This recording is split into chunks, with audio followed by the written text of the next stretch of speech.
Good afternoon, everyone. It has begun, the cutoff of products coming to the United States, and other countries now cutting off buying from the United States. How expensive are our lives going to get? Well, let's take a look at it.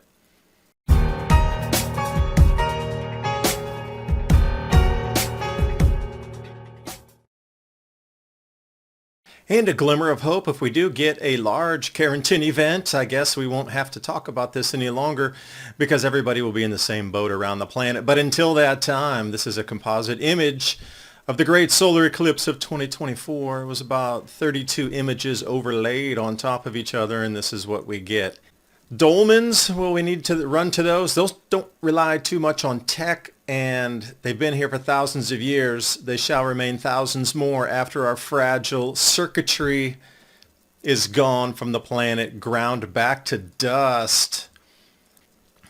So being stuck on an island, stuck in a snowstorm, or cut off in trade tariff wars, it's all about the same, isn't it? So we're going to talk about metal here for a moment.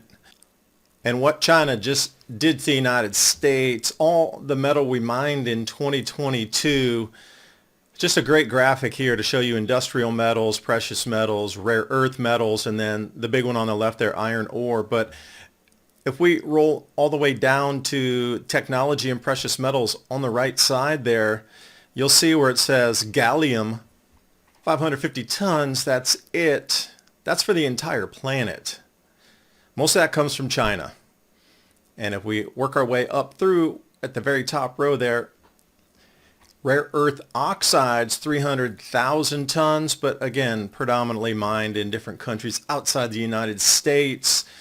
So just in on the news wire, China export controls on metals. They just cut us off from gallium, germanium, and antimony, which is absolutely going to wreak havoc through our industries here. Wide out on the information, China just banned the exports to the United States. Antimony's a big one. It's going to cripple military aerospace industries. And this is the thing.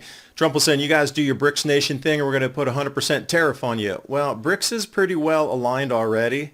And they're going, you know what, you do that, we're not even going to send you anything. So we'll see who buckles first.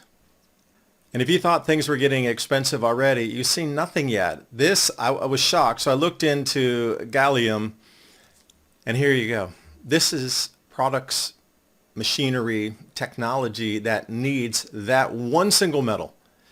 Forget the germanium or the antimony. How many things would be affected here just from the gallium? So I guess we won't be getting our robotic birds anytime soon. This will be cut off as well. We're going to have to do traditional pigeons, I guess. We won't have the rare earths for it. And I had an antimony chart here. This comes off Willem Middelkoop's feed from the company filings on S&P Capital. Mandalay Resources put out their price chart moving forward. And you see that Loch Ness Monster at the end there also. This was already significantly constrained anyway. The prices and the production were going up and up, and it's going to continue. Now, without these types of imports into the United States, we are going to have a significant problem. The dollar's being eviscerated as the U.S. is creating $100,000 of debt per second. BRICS nations introduce a new global currency called the unit. The unit would be pegged at 40% to gold and 60% to a basket of BRICS currencies, a statement token using the gold held within their borders. What do you think is going to happen with metals? Call the proud Americans of the Patriot Gold Group today before it's too late. And Patriot Gold Group has the No Fee for Life IRA, where your IRA or 401k can be in physical gold or silver. And you may qualify for the No Fee for Life IRA on qualifying rollovers. Give them a call, 888-546-7020 for your free investor guide today. And now on with the video. That's what I say. It's going to come down to who's going to buckle first and whose economy. So threatening to put 100% tariffs on those 120 plus nations that are breaking off, and they're going to trade amongst themselves. They're not going to ditch the dollar entirely. They're just going to trade amongst their own nation's currencies and natural resources. For example, gallium, maybe they'll trade wheat for a nation, and they'll just swap that over. They're not going to use any currency in between. They'd only use a little bit of gold-backed currency on the overage of how many, let's say 50,000 tons of wheat for, 5 tons of gallium or something like this. And if there's a few $1,000 overage that can't be met by exact tonnage, then they settle that in currencies amongst themselves of their own currencies, which will be backed by gold, not dollars. Dollar's not going to go away. It's still going to be around. It's just going to be far less used. And then Trump comes out and says, no, any of you guys are going to be using a different trade system than the dollar. We're going to do 100% tariff on you. Well, you already see what's happening. China said, okay, I can make you buckle first. I'm going to cut off your rare earth minerals, and you are going to have no more industry. And who else is going to be next is the question. Because this is what it's going to come down to. Every time our country tries to put a tariff on another country, see, their United Bloc got really far ahead and well developed during these last 4 to 5 years. Now, there's some real saying power behind what the BRICS have in terms of all the resources on the planet to say you can have it or you cannot. Fine. If you want to put 100% tariff, we don't even send it to sell it to you. Then what? So what comes next? Because this is absolutely a trump card, no pun intended. Ace card slapped on the table there. China says, we'll cut you off. Now, other nations too. We saw it happen with the oil embargo, did we not? Cut you off. So now we're in this world where just-in-time manufacturing and technology, we rely on so many imports. It's sickening how many imports we rely on. So I'll show you a couple charts here, but take a deep breath because things are going to get really expensive moving forward here, if not completely cut off. So is this what they were talking about, the reset anyway? Is everybody smoke and mirroring here, and this is the whole stage play rolling out in front of you? Because here's our metals weekly performance. Now, I know this is back in June of this year, so it's been about 6 months. But lithium, zinc, tin, silver, all moving over into the positive category. The only one that dropped in price was palladium. And everything else. Where are we going to get it? The black market? U.S. is going to go on the black market to get their rare earths? Are they going to buy it from another third country? Are we going to have to import it into Canada first and then get it down to the United States? Because China will sell to Canada, but not the United States. So here's that chart I was telling you about. Arab oil embargo. We got rocked to the point of it shut down our country pretty much and created mass chaos just by the Arab nations saying we're not going to sell you oil. Gold price spiked. Saudi Arabian light spiked. And everything got way, way more expensive. That's why the 70s were known as the decade of inflation. So what happens when the rare earths get cut off? We're going to have another decade of inflation. That's the scary part. And you already see it happening right this second. China copper traders are halting U.S. scrap imports. They did the same thing with the plastics back in the day. And everybody was getting all these plastics facilities ready, and then China just said, no, we don't want it anymore. And we're sitting on Himalaya-size recycled plastic bottle piles here in the States. So now they're doing the same thing with scrap metal, although they need the scrap metal. So somehow there'll be a workaround for this. But 30% of all the scrap metals sent into China for all their manufacturing was from our recycle here in America. And they're cutting that off. They've already stopped buying. So imagine the ripple effect moving through an already recession-ridden economy.